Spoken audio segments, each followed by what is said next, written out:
নমস্কাৰ আজি এই ভিডিঅ'টোত আমি পেট আৰু নিপুণৰ ৰিপৰ্ট কেনেকৈ ডাউনলোড কৰিব লাগে সেই সম্পৰ্কে অলপ আলোচনা কৰিম।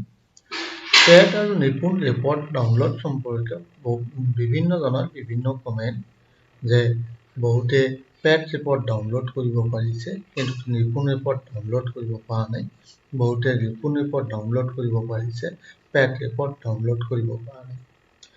তো আমি পেট আৰু নিপুণ ৰিপৰ্ট ডাউনলোড কৰাৰ কাৰণে কি কৰিব লাগিব, এই পেট যিটো জোন আছে, পেট জুনৰ যিটো ৰিপৰ্ট আছে আৰু নিপুণ অক্টোবৰৰ যিটো ৰিপৰ্ট আছে, সেই ৰিপৰ্টটো আমাৰ সুইপচাৰ্ট এপত পোৱা যাব।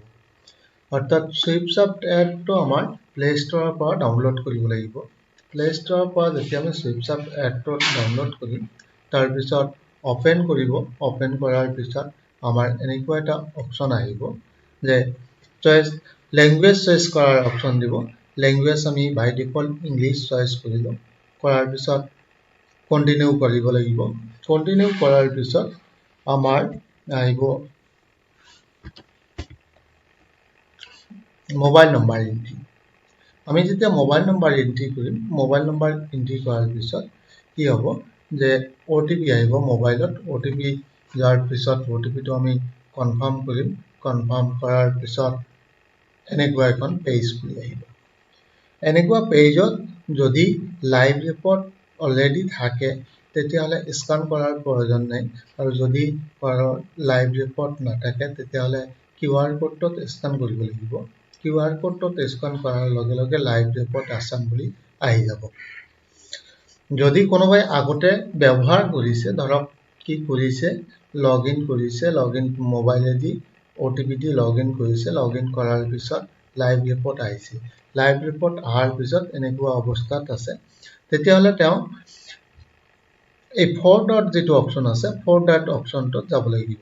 4 ডট অপশ্যনটোত যোৱাৰ পিছত তেওঁ এডিট ৰেজিষ্ট্ৰেশ্যন কৰিব। এডিট ৰেজিষ্ট্ৰেশ্যন যেতিয়া কৰিব, এডিট ৰেজিষ্ট্ৰেশ্যনত হোৱাৰ পিছত এটা এনেকুৱা আহিব state official, district official, block official, cluster official, principal, teacher. যদি পেট ৰিপৰ্ট ডাউনলোড কৰিব বিচাৰে তেতিয়াহ'লে তেওঁ টিচাৰ চিলেক্ট কৰিব লাগিব। যদি নিপুণ অসমৰ ডাউনলোড কৰিব, নিপুণৰ ৰিপৰ্ট ডাউনলোড কৰিব বিচাৰে তেতিয়াহ'লে প্ৰিন্সিপাল চিলেক্ট কৰিব। ইয়াৰ অৰ্থ নহয় যে এজন এছিষ্টেণ্ট টিচাৰে প্ৰিন্সিপাল চিলেক্ট কৰিলে তেওঁৰ যে টিচাৰ ID যিটো আছে সেইটো কাম নকৰিব, সেইটোও কাম কৰিব, কিন্তু জাষ্ট ডেজিগনেশ্যন হিচাপে তেওঁ প্ৰিন্সিপাল চিলেক্ট কৰিব লাগিব। অৰ্থাৎ প্ৰিন্সিপাল চিলেক্ট কৰাৰ অৰ্থটো হ'ল যে যিটো নিপুণ ৰিপৰ্ট আছে সেইটো গোটেই স্কুলটোৰ কাৰণে এখন ৰিপৰ্ট আছে, অৰ্থাৎ গ্ৰেড 1, গ্ৰেড 2, আৰু পেট ৰিপৰ্ট যিটো আছে সেইটো প্ৰতিটো ক্লাছ ৱাইজ ৰিপৰ্ট আছে, অৰ্থাৎ 1, 2, 3, 4, 5, 6 এনেকৈ যিকেইটা ক্লাছ থাকিব এই গোটেইকেইটাৰ থাকিব।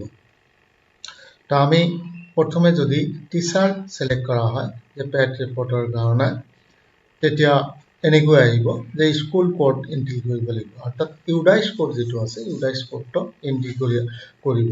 ইউডাইচ কোড এন্ট্ৰি কৰাৰ পিছত যে কনফাৰ্ম কৰিব দিব যে স্কুলৰ ডিটেইলছখিনি ঠিক আছে নে। যদি স্কুলৰ ডিটেইলছখিনি ঠিক আছে তেতিয়া ইয়েছ বুলি ক্লিক কৰিব, আৰু যদি ঠিক নাই তেতিয়াহ'লে নো ৰি এন্ট্ৰি স্কুল কোড, আকৌ স্কুল কোডটো এন্ট্ৰি কৰিব। যেতিয়া ইয়েছ বুলি ক্লিক কৰিব, ইয়েছ ক্লিক কৰাৰ পিছত দুটা কি আহিব, এটা হ'ল গুণোৎসৱ, এটা হ'ল পেট। পেট ক্লিক কৰিব। পেট ক্লিক কৰাৰ লগে লগে কি আহিব, টিচাৰ কোড বিচাৰিব। টিচাৰ কোড বিচাৰিব। যদি কোনোবা প্ৰিন্সিপালে লগইন কৰে তথাপিও ইয়াতে টিচাৰ কোড, তেওঁৰ শিক্ষা সেতুৰ যিটো ID আছে সেই IDটো ব্যৱহাৰ কৰিব। এই ID ব্যৱহাৰ কৰাৰ পিছত তেওঁৰ কি আহিব যে তেওঁৰ ডিটেইলছখিনি আহিব, টিচাৰ ডিটেইলছখিনি আহিব আৰু ডেজিগনেশ্যনখিনি আহিব। যদি এইটো কাৰেক্ট হয় তেতিয়া ইয়েছ বুলি ক্লিক কৰিব, আৰু যদি ইনকাৰেক্ট হয় তেতিয়া নো বুলি ক্লিক কৰি ৰি এণ্টাৰ কৰিব আকৌ। select class, তাৰপিছত আহিব select class, ক্লাছটো select কৰিব। ক্লাছ select কৰাৰ পিছত ইয়াতে আহিব, ধৰক ইয়াতে 1, 2, 3, 4, 5, 6 যদি মই ইয়াতে এখন এলপি স্কুলৰ কাৰণে দেখুৱাই আছোঁ যেহেতু গতিকে ইয়াতে 5 লৈ আহিছে যেটি এমই আছে এমইবিলাকৰ গোটেইখিনি ক্লাছ থাকিব হয়তো ৰেপৰ্ট নাও থাকিব পাৰে কোনো ক্লাছত কিন্তু গোটেইখিনিত যে ক্লাছ থাকিব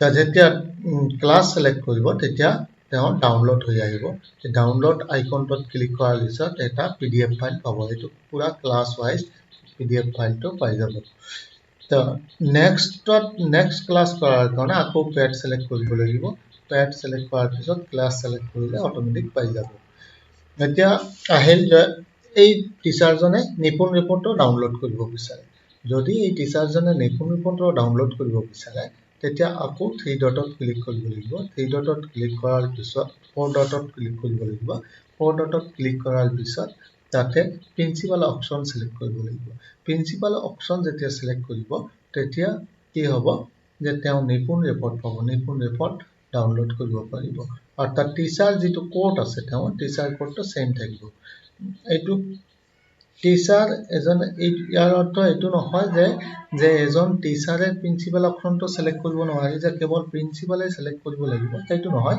এজন টিচাৰে প্ৰিন্সিপাল অপচন সিলেক্ট কৰি তেওঁৰ টিচাৰ আইডি ব্যৱহাৰ কৰি নিপুণ ৰিপৰ্ট ডাউনলোড কৰিব পাৰিব আৰু এজন প্ৰিন্সিপালে যে তেওঁৰ টিচাৰ আইডিটো ব্যৱহাৰ কৰি PAT ৰিপৰ্টটো ডাউনলোড কৰিব পাৰিব ইয়াত এইটো নহয় যে ডেজিগনেশ্যন প্ৰিন্সিপাল অৰ্থাৎ প্ৰিন্সিপালৰ কাৰণে ব্লেক হৈ ইউজাৰ আইডি আৰু পাসওয়াৰ্ড আছে এটো নাই আজিৰ ভিডিওতে ইমানতে সমাপ্ত কৰিলো